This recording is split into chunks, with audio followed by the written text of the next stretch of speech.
Fala pessoal, vamos começar as práticas, né? Então agora a gente vai falar sobre os squats, os agachamentos. São 3 tipos de agachamento dentro dos 9 movimentos básicos do CrossFit, do Cross Training, beleza? Então dentre esses 9 movimentos, primeiro a gente fala dos agachamentos, depois dos presses e depois do lift. Então agora, como agachamento, vamos falar o que? Do Air Squat, ou agachamento livre. Depois do Front Squat, agachamento com a barra acima da cabeça, com a barra à frente do corpo, né? Front Squat, agachamento pela frente. E depois o Overhead Squat com a barra acima da cabeça. Então, começando pelo agachamento livre. O que a gente tem que entender do agachamento livre? Primeiro, a variação entre o agachamento tradicional, que foi feito a vida inteira dentro das academias e ainda se faz, e é importante que se diga que não é um agachamento errado, tá bem? Só que a gente tem um outro tipo de agachamento que foi demonstrado ser mais eficiente, que é o agachamento que a gente realiza com um posicionamento, com um setup, né? Com um padrão de início de movimento mais adequado ao quê? Ao levantamento de peso olímpico, ou as progressões do levantamento de peso olímpico. Porém, para o nosso dia a dia, ele também se torna mais eficiente, ele também se torna mais eficaz. Então eu quero que vocês primeiro entendam essa variação. Qual seria esse agachamento tradicional que eu falo que a gente utiliza por muito tempo dentro das academias?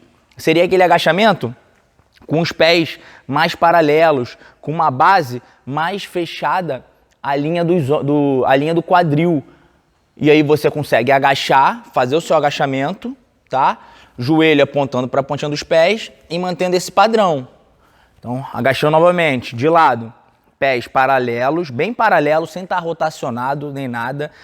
A base um pouco mais fechada, a linha do quadril. E aí você, com o tronco mais ereto, você agacha. Beleza. Qual é o problema desse padrão de agachamento? Primeiro, eu estou limitado à profundidade. O meu tronco, ele precisa ficar um pouco mais inclinado, tá? Eu não consigo manter o meu tronco ereto. Se eu mantiver meu tronco ereto, eu perco o equilíbrio para trás. Então, meu tronco está mais inclinado para eu me manter nessa posição. Se eu tiver que aqui pegar uma barra pela frente, eu não consigo manter os cotovelos elevados.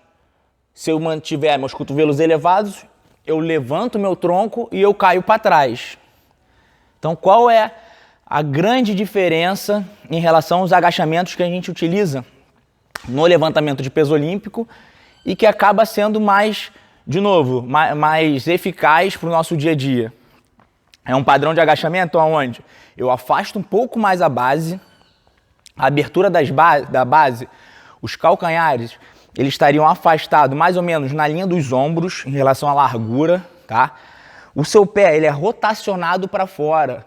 E aí é importante a gente dizer, galera, que muitos professores costumam dizer que são pés abduzidos. Pés, eles fazem uma abdução. Não existe esse termo, não existe.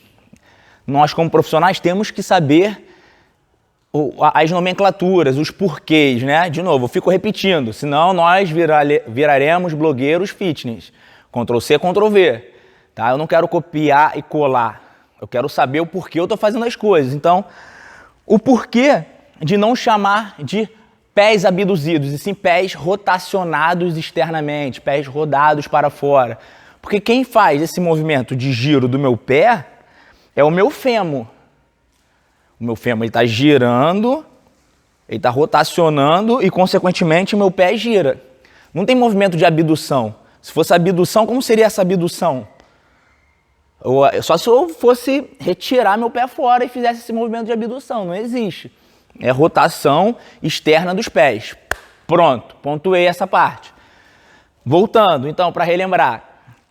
Pés afastados, calcanhares afastados, a linha dos ombros e pés rotacionados levemente para fora. Tá? Rotacionei os pés levemente para fora. O meu padrão de agachamento tem que ser o quê? Peso nos calcanhares e descer o máximo que eu puder, tá? sinto dores no joelho, sinto algum outro problema. Beleza, aí é outro caso. A gente vai restringir o agachamento. Fora isso, a gente vai agachar até onde a gente pode. Então, agachei. Nesse tipo de agachamento, o meu quadril consegue encaixar mais e eu consigo ir até lá embaixo e manter meu tronco ereto. Se eu tivesse que botar uma barra pela frente, eu conseguiria. Ela não cairia para frente. Vocês vão ver depois no outro tipo de agachamento. Então, esse padrão de movimento, esse padrão de agachamento, onde eu não estou mais paralelo agora, meus pés estão mais afastados, rotacionados um pouco para fora, peito aberto e eu agacho. Eu consigo manter. Olha que diferença agora, meu tronco, como está ereto, eu conseguiria elevar meus cotovelos, tá? Eu consigo uma amplitude de movimento maior, então se eu tivesse que fazer um movimento de pegar uma barra rápido e a barra me amassar lá embaixo, eu teria possibilidade de equilibrar a barra. Olha eu nessa postura, olha meu tronco ereto e olha se eu fosse para a posição antiga. Seria essa postura. Então olha a diferença dessa postura para como que eu consigo descer e encaixar melhor o quadril. Então essa é a diferença que você tem que entender, que é uma diferença básica entre os modelos de agachamento que a gente tem. E se eu for pegar a fisiologia lá, for pegar a literatura e até em relação a treino de força, aonde eu gero maior estresse, onde eu gero maior resposta em amplitudes maiores de movimento. Então eu consigo agachar mais, eu consigo tender a ter uma amplitude maior de agachamento com esse padrão. Então assim, outro tipo de agachamento está errado? Não está errado, não está errado.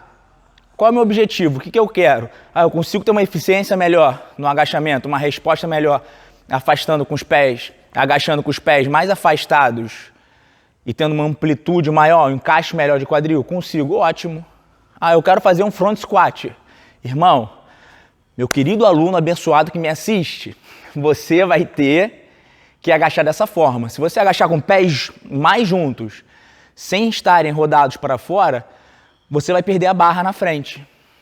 Beleza? Além de que esse pé mais afastado, com essa leve rotação externa, faz com que você diminua a possibilidade de fazer um valgo dinâmico. Tá ok? Então vamos lá. Para a gente finalizar e entender o padrão de agachamento que a gente quer livre, que é a nossa base para tudo. Quando a gente falou lá na premissa da pirâmide de performance, a gente costuma falar muito sobre gestos, né? Gestos motores de qualidade, movimentos de qualidade. Então você só vai ter um overhead, que é um movimento mais complexo, bom se você tiver um agachamento livre bom. Não adianta você querer corrigir o overhead. Você pode mudar, tirar peso, usar todo o seu arsenal de ferramentas de correção de movimentos, e às vezes você esquece que o problema pode estar no nosso agachamento livre, tá ok? Então, agachamento e dinâmica, o que a gente chama de setup, né? Pontos de performance para o agachamento. Pés afastados à linha dos ombros, levemente rotacionados para fora, peito aberto. Quando eu falo peito aberto, eu poderia falar aduzir as escápulas, fechar escápulas, escápulas abertas, aladas, escápulas fechadas, aduzidas, adução de escápulas. Para o nosso aluno é mais fácil falar o quê? Peito aberto. Então, peito aberto, jogo o peso sempre nos calcanhares, a ponta os meus joelhos tem que descer todo o tempo mirando a ponta dos pés e eu manter um agachamento perfeito. Por que as mãos para cima? Porque eu posso ser uma parte de baixo boa e estar perdendo a torácica, fechando o peitoral. Uma forma fácil de eu abrir o peitoral, elevando os braços. Aqui eu estou com o movimento completo. Subir. De novo, peso nos calcanhares. Peso nos calcanhares, a ponta do meu pé está frouxa, está solta. Quanto mais pesado, mais importante vai ser essa tendência de eu ter que agachar com o peso nos calcanhares. Então o que eu quero que vocês façam? Repitam esse movimento. Tenta fazer o agachamento e agachar com o peso nos calcanhares. Mas eu não consigo. Eu tenho algum tipo de deficiência, eu tenho falta de mobilidade de tornozelo. Aí a gente vai ver nos próximos cursos. A gente tem o curso de mobilidade que fala sobre as dificuldades de agachamento por causa de falta de mobilidade de tornozelo. Então você vai ver estratégias para poder corrigir isso, beleza? Então vamos só tentar entender algumas formas de eu corrigir esse padrão errado do agachamento. O que você pode fazer é tentar fazer esse agachamento de frente para uma parede. Então eu estou de frente para uma parede e vou fazer o agachamento para que eu não leve tanto o meu tronco para frente, tá? A gente chama, muitas vezes eu estou com o meu tronco para frente e meu agachamento aparentemente está correto. Eu não estou perdendo coluna, eu estou mantendo toda a curvatura natural dela, meu peso está nos calcanhares, o joelho está para fora, só que eu estou com o meu tronco muito para frente.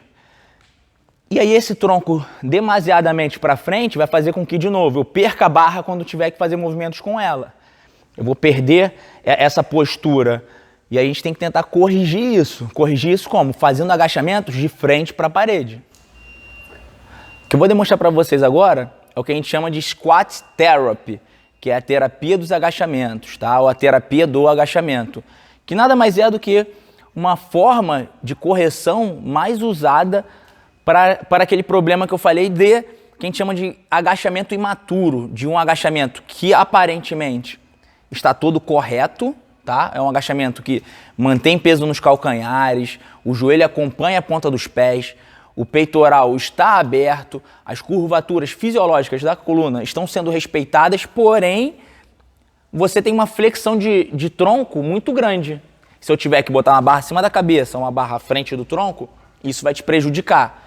Então a melhor forma de a gente corrigir é de frente para a parede, aonde eu vou tentar fazer o movimento de agachamento e cada vez mais me chegar para frente, chegar meus pés próximos à parede. Então primeiro eu comecei ele mais distante da parede, com aquele setup, aquele padrão de movimento inicial igual, sempre igual, pés afastados para a largura dos ombros, rotacionados levemente para fora, abrir o peitoral, minha mão vai estar para cima, próximo à parede, e eu vou agachar.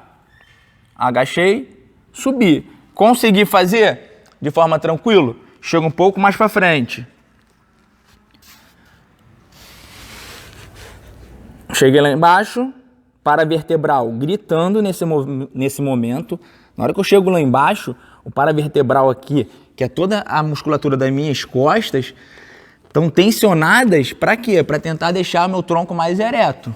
E aí eu posso chegar ao máximo, que é tocando lá na parede. E aí eu vou descendo. Ah, não estou conseguindo descer mais. Paro aonde eu consigo, porque se eu descer mais eu caio. Fico pelo menos uns 5 a 10 segundos na posição, tremendo mesmo, porque é sofrido. E aí eu volto. Vai ter gente que quando o pé estiver um pouquinho mais longe, um pouquinho mais distante, já vai estar sofrido. E ele vai ficar na posição, até que ele consiga fazer essa correção adequada do movimento. Então antes de eu chegar e tentar jogar ele para um agachamento, se ele tem esse tronco muito fletido, leva ele para a parede. Leva ele para a escolinha, que a gente chama, né, lá para o beabá, e vai fazer ele treinar de frente para a parede. Terapia Outro erro comum é o que a gente chama de pé de palhaço. O que é o pé de palhaço? Eu falei para vocês rodarem o pé levemente para fora. Só que tem gente que faz isso aqui, ó. Faz um pé girado externamente de forma absurda.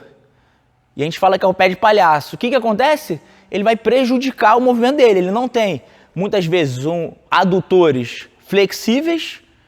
E aí ele vai tentar fazer isso, vai fazer o quê? Valgo, vai jogar o joelho para dentro durante o movimento. Não vai conseguir acompanhar a ponta do joelho em relação à ponta dos pés.